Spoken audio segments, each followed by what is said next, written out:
Bonjour et bienvenue dans ma chaîne YouTube. N'oubliez pas de liker, de commenter et d'abonner ma chaîne. Et de cette manière, vous serez toujours informé sur les prochaines vidéos dans ce thème. Vous savez sûrement que chaque jour, des milliers de personnes perdent des cryptos parce qu'il y a quelqu'un qui a, d'une manière ou d'une autre, accès à leur portefeuille. Et si ça vous est déjà arrivé à vous, vous savez la douleur qu'on a avec ça parce que vraiment c'est très désagréable. Mais avec cette petite astuce qui prend 2-3 minutes, vous allez pouvoir sécuriser votre portefeuille et éviter, si vous n'avez pas encore eu cette expérience, la douleur. Alors, la possibilité de prendre accès à un portefeuille de quelqu'un d'autre par les hackers, c'est que soit il y a une personne qui a, sans savoir qu'il ne fallait pas faire, donné les codes d'accès à quelqu'un d'autre, les clés privées, ou alors ça se peut que le téléphone a été hacké, ou même que par exemple il a été perdu, des trucs comme ça, ou alors même si vous avez fait une vidéo et que vous avez vraiment mis en noir tous les accès, il y a des logiciels qui peuvent faire réapparaître les clés premières. Alors ça vraiment aussi, ça c'est une fuite. Et de cette manière, il y a les gens qui peuvent avoir accès à votre portefeuille. Et peut-être vous vous demandez, bon, si c'est passé, pourquoi pas seulement ouvrir un nouveau portefeuille? Et vous avez raison. Mais dans notre temps, en ce moment, il y a de plus en plus les smart contracts, les smart contrats. Et dans beaucoup de ces smart contrats, si vous êtes enregistré avec votre portefeuille, vous ne pouvez plus le changer. Alors imaginez-vous, vous êtes participant dans un smart contract qui génère pour vous chaque jour des cryptos. Ça peut être quelques dollars, mais ça peut être aussi beaucoup plus d'argent. Et quelqu'un d'autre a accès à votre portefeuille et chaque fois avant que vous puissiez retirer les fonds, il les prend. Et chaque fois que vous allez dans votre portefeuille, vous voyez l'argent que vous aurez dû avoir et vous voyez que ça a été enlevé par quelqu'un d'autre. Et imaginez-vous qu'avec cette vidéo, vous avez la possibilité d'empêcher que ça se produise à nouveau. C'est-à-dire que la personne qui a votre clé première, qui a en ce moment accès à votre portefeuille, ne pourra plus faire une seule transaction parce que vous aurez mis en place une couche de sécurité en plus. Et cela vous prendra seulement 2-3 minutes. Et dans cette vidéo, maintenant, nous allons vous expliquer exactement comment vous pouvez faire ça. Alors, pour aider encore plus de gens à trouver cette vidéo qui est vraiment très importante, n'oubliez pas de liker cette vidéo et de mettre un commentaire pour que beaucoup plus de gens puissent la voir et qu'elle ait une plus grande visibilité. Et de cette manière, nous allons pouvoir aider beaucoup plus de personnes à sécuriser leur portefeuille. Alors, maintenant, ce processus que nous allons faire s'appelle multisig ou alors aussi multisignature. Et on va continuer maintenant. Alors, moi, j'utilise l'application TronLink sur iPhone.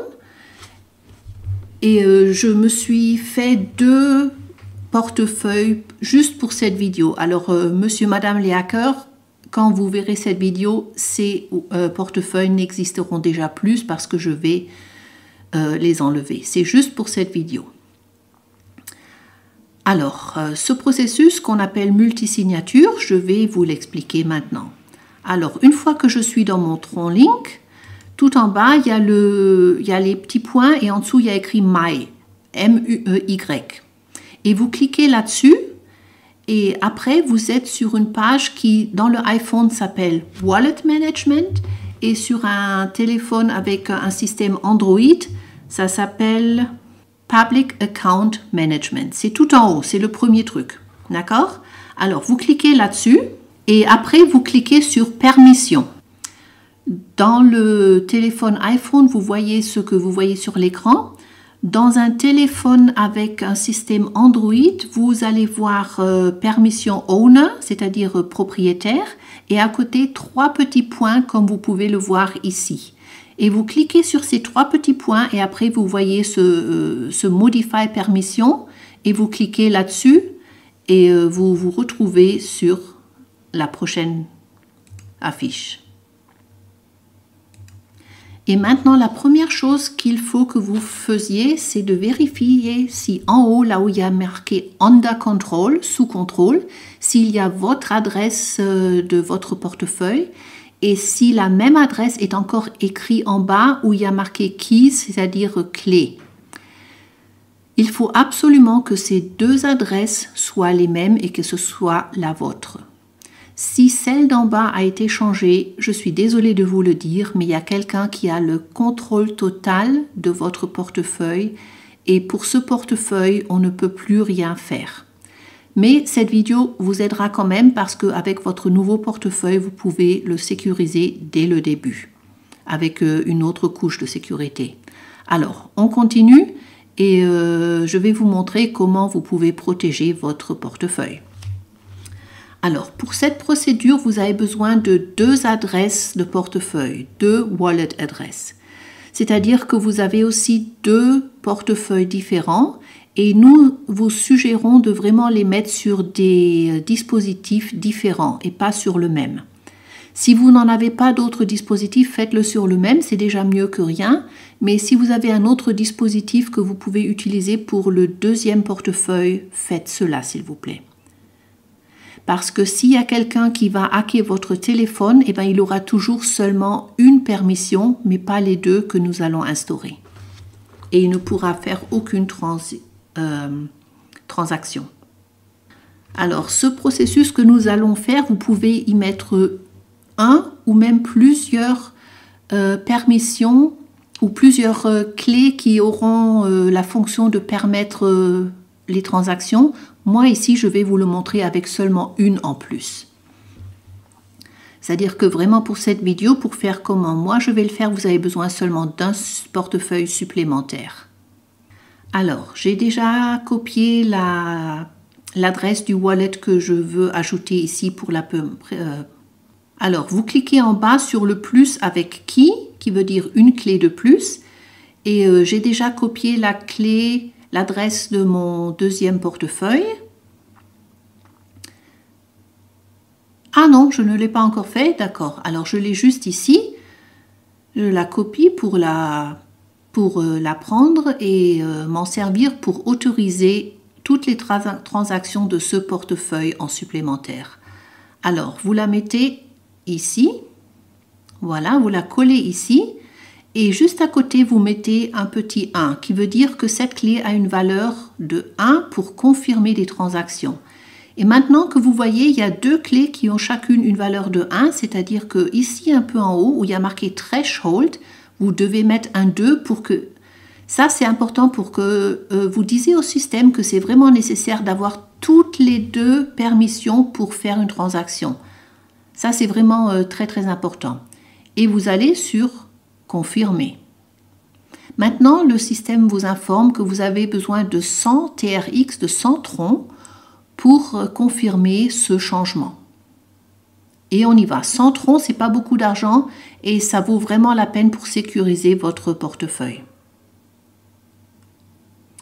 Et ici, je mets mon mot de passe. J'espère que je l'ai bien mémorisé sur ce compte test. Et voilà, c'est fini. Et maintenant, vous allez faire exactement la même chose pour la permission active. Parce que comme vous pouvez voir, ici aussi, il y a TRX transfert, c'est-à-dire si vous ne le faites pas pour toutes les 2 permissions, les autres ont toujours un accès à votre portefeuille. Alors, vous faites exactement la même chose pour cette permission. Et surtout, n'oubliez pas de vous abonner à ma chaîne, de liker, de partager et de commenter cette vidéo pour que vraiment beaucoup de gens puissent sécuriser leur portefeuille. Bon, maintenant on va voir ce qui se passe si je veux envoyer des TRX à quelqu'un d'autre. Alors, je prends ici l'adresse où je veux envoyer les TRX. Je vais normalement dans transférer, dans envoyer, ici send. et je colle ici l'adresse à laquelle je veux envoyer les fonds. Alors on va envoyer 100. Ah non, il y en a seulement 99, alors j'envoie 90. Je ne change rien pour la permission, mais comme vous voyez, ici, la permission active aussi, elle pourrait faire une transaction. C'est pour ça que vous avez besoin de changer les deux. Et chaque changement vous coûtera 100 troncs, c'est-à-dire en total 200. Et vous ne changez pas non plus les 24 heures, parce que vous n'en avez pas besoin. Si vous faites un transfert, la prochaine chose que vous allez faire, c'est aller dans l'autre portefeuille et confirmer. Et moi, ici, je suis en train de confirmer cette transaction sur ce dispositif, c'est-à-dire je mets mon mot de passe et on voit ce qui se passe. Et comme vous pouvez voir, j'ai toujours mes 100 troncs, la transaction n'est pas sortie et on va regarder dans Multisync. Et vous voyez ici, il y a une confirmation, mais il nous en faut 2. Et un peu en dessous, il y a le compteur qui compte les 24 heures en arrière. Alors vraiment, s'il y a quelqu'un qui a d'une manière ou d'une autre vos clés premières ou un accès à votre compte, il faut faire ça tout de suite. Commencez vraiment, arrêtez la vidéo, commencez tout de suite pour sécuriser votre portefeuille, avant que l'autre personne puisse changer quelque chose. Et si vous n'avez jamais eu cette expérience, ben écoutez, soyez heureux, mais faites-le quand même pour ajouter une couche de sécurité à votre compte. Et une autre chose que je voudrais vraiment vous montrer qui est très important, si jamais vous savez vraiment que quelqu'un a déjà eu accès à votre compte et vous a retiré des cryptos, ce qu'il faut faire, c'est, je vais vous le montrer, c'est changer vraiment complètement la permission owner et la mettre totalement à votre nouveau portefeuille. C'est-à-dire vous ne mettez pas 2 permissions, mais vous en mettez seulement une et celle du nouveau portefeuille, pour que vraiment il n'y ait aucun accès pour cette personne à votre compte. Et vous faites ça pour la owner permission et aussi pour la active permission, pour toutes les deux. Et de cette manière, la personne qui a accès à votre portefeuille n'aura plus la capacité de faire une seule transaction. Bon. Maintenant, je vais sur mon autre dispositif où j'ai le deuxième portefeuille que j'ai ajouté ici pour la permission.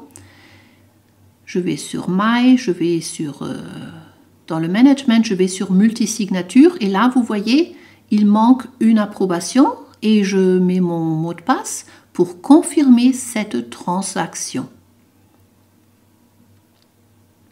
Et vous voyez, merveille, la transaction est partie et on va vérifier dans l'autre portefeuille. Mais la transaction s'est seulement faite parce que j'ai confirmé avec mon deuxième portefeuille. Et vous voyez ici 2 sur 2. De cette manière, vous avez sécurisé votre portefeuille. Et pensez-y, si jamais vous avez les portefeuilles sur 2 dispositifs différents, notez aussi les clés premières, les private keys, sur 2 bouts de papier différents et posez-les à 2 endroits différents. Pour que si jamais il y a quelqu'un qui a accès à l'un des deux, il ne pourra jamais se servir sur votre portefeuille parce qu'il n'aura pas les deux. D'accord ? Maintenant, je vous prie, si cette vidéo vous a vraiment plu et va vous aider, de mettre un commentaire, de la liker et de abonner ma chaîne. Et nous sommes très heureux de produire dans le futur d'autres vidéos qui vont vous aider. À bientôt!